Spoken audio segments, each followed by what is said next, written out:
இன்றைக்கி நம்ம இந்த ப்ளவுஸ் சைஸ் 28 இதோட மெஷர்மெண்ட்ஸ் தான் இங்கே என்னெல்லாம் மார்க் பண்ணியிருக்கனோ அதை தான் இங்கே சைடில் எழுதியிருக்கேன். ஓகேங்களா? இதில் ஷோல்டர் டு அப்பெக்ஸ் அப்படிங்கிறது இங்கே மேலே ஷோல்டர் இருக்கு இல்லையா, அதிலிருந்து உங்களோட பஸ்ட்டு பாயிண்ட் இருக்குது பாருங்கள், அது வரைக்கும் எவ்வளோ இருக்குங்கிறது 28 சைஸ் உள்ளவங்களுக்கு கேல்குலேஷன் பண்ணி ஃபார்முலாஸ் யூஸ் பண்ணி கேல்குலேஷன் பண்ணி 8 வரும். ஓகேங்களா?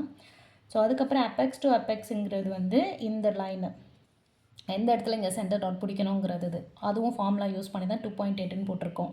அதுக்கப்புறம் சென்டர் ஷேப்புங்கிறது ஹோல் பஸ்ட்டு அவங்களோட ஃபுல்லர் பஸ்ட் எவ்வளோ இருக்குங்கிறதும் நம்ம கேல்குலேஷன்ஸ் யூஸ் பண்ணி தான் பண்ணுறோம். ஓகேங்களா? ஏன்னா அவங்களுக்கு நம்ம அதாவது அவங்க பர்சன் இல்லை, அவங்களோட ப்ளவுஸ் கிடையாது, அவங்க சைஸ் மட்டும் தான் தெரியும்னா நம்ம இந்த மாதிரி ஃபார்முலாஸ் யூஸ் பண்ணி நம்ம அவங்களுக்கு ஸ்டிச் பண்ண முடியும். ஸோ இதோட ஸ்லீவ் லென்த்தில் தான் நம்ம இங்கே யூஸ் பண்ணியிருக்கோம். அது 3/4 எது வேணுமோ நம்ம வந்து யூஸ் பண்ணிக்கலாம். சரிங்களா? ஸோ மெயினாக நிறைய பேர்த்துக்கு என்ன டவுட் வரும் அப்படின்னா, இந்த பட்டி நான் எதுலேருந்து எது வரைக்கும் வைக்கணுங்கிற மாதிரி டவுட் இருக்கும்.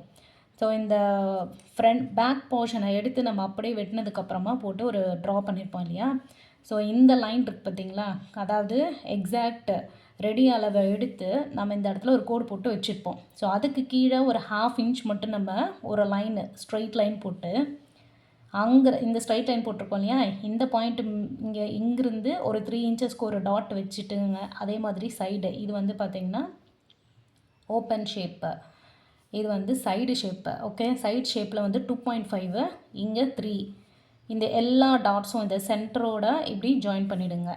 இப்போ இங்கிருந்து இந்த பாயிண்ட் வரைக்கும் ஒரு மெஷர்மெண்ட் இருக்கும் இல்லையா, அந்த மெஷர்மெண்ட்டு தான் நம்ம இங்கே வைக்க போகிறோம். ஓகேங்களா? ஹைட் வந்து 3 இன்ச்சஸ். ஓகே, அதே மாதிரி இந்த சைட்லேயும் 2.5.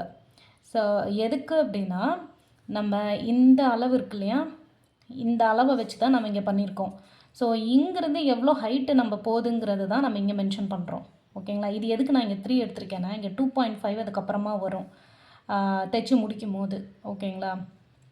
எக்ஸ்ட்ராவாக நம்ம இங்கே வந்து 0.5 எடுப்போம். இந்த எக்ஸாக்ட் மெஷர்மெண்ட் வைக்க மாட்டோம், 0.5 நம்ம சேர்த்து தான் வைப்போம். இங்கே நம்ம 3 தான் எடுத்திருக்கோம், ஆனால் நம்ம தைச்சி முடிக்கும் போது 2.5, இங்கே 2.5 வந்து வந்துடும். ஓகேங்களா?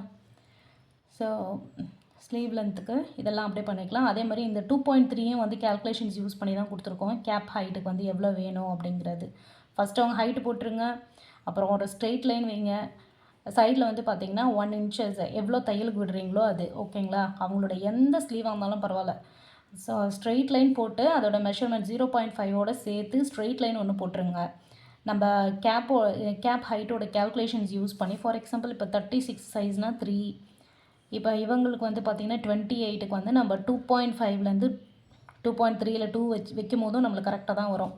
ஸோ மேலே வந்து 0.5 இருக்கா, அங்கேருந்து நம்ம மெஷர்மெண்ட் பண்ணி வச்சா 2.5ன்னு வைங்க, இல்லையா 2.3ன்னு வைக்கலாம். ஸோ வச்சுட்டு இங்கேருந்து 1 பாயிண்ட் தள்ளி இங்கேருந்து ஸ்லீவை போய் ஜாயின் பண்ணிவிடுங்க. ஓகே, ஸோ இங்கே வந்து கை சுற்ற அளவுங்கிறது அதுவுமே இந்த 28க்கு வந்து ஃபார்முலாஸ் யூஸ் பண்ணி தான் நான் பண்ணியிருக்கேன். ஸோ அந்த மெஷர்மெண்ட்டு தான் நம்ம இங்கே வந்து வச்சுருக்கோம். ஓகேங்களா? ஏதாவது டவுட்ஸ் இருக்குன்னா எனக்கு வந்து கமெண்ட்ஸில் வந்து சொல்லுங்கள். ஓகேங்களா? எந்த டவுட்ஸாக இருந்தாலும் நம்ம வந்து உங்களுக்கு நான் ரிப்ளை பண்ணுவேன். ஸோ இந்த எக்ஸாக்ட் லே அவுட் போட்டு நீங்கள் 28 சைஸுக்கு நீங்கள் கட் பண்ணிங்கன்னா எந்த பிரச்சனையும் இருக்காது. நோ ஷோல்டர் ஃபால், ரொம்ப பர்ஃபெக்டாக உங்கள் ப்ளவுஸ் வந்து வரும். ஓகேங்களா? இது வந்து யூஸ் பண்ணி ஸ்டிச் பண்ணுங்கள். ஃபஸ்ட்டு மெட்டீரியலை வெட்டிக்கோங்க, வெட்டிட்டு அதுக்கப்புறமா நீங்கள் அதையே பேப்பர் பேட்டர்னில் போட்டுக்கலாம். இல்லை ஸ்ட்ரெயிட்டாகவே பேப்பர் பேட்டர்ன் வந்து எம்டியாக இருக்குது, ஒரு கிளியரான சார்ட்டாக இருக்குன்னா நீங்கள் அதில் யூஸ் பண்ணிக்கலாம். ஓகே, அப்படி இல்லைன்னா வீட்டில் மந்த்லி கேலண்டர் ஷீட் இருக்கும் இல்லையா, நீங்கள் இந்த ஒரு லைனிங் கிளாத்தில் போய் வெட்டிட்டதுக்கப்புறமா மந்த்லி கேலண்டர், ஸோ அது ஆல்ரெடி வந்து நிறைய இருக்கும், டிசைன்ஸ் இருக்கும், அதனால நம்ம போட்டு வரையும் போது நம்மளுக்கு கன்ஃபியூஸ் ஆகும். ஸோ மெட்டீரியலை வெட்டிட்டு அதில் போட்டு நீங்கள் ஒரு வாட்டி ட்ரா பண்ணி வச்சிட்டிங்கன்னா நெக்ஸ்ட் டைம் நீங்கள் அந்த பேட்டர்ன்ஸ் வந்து நீங்கள் யூஸ் பண்ண முடியும். ஓகேங்களா? So thank you.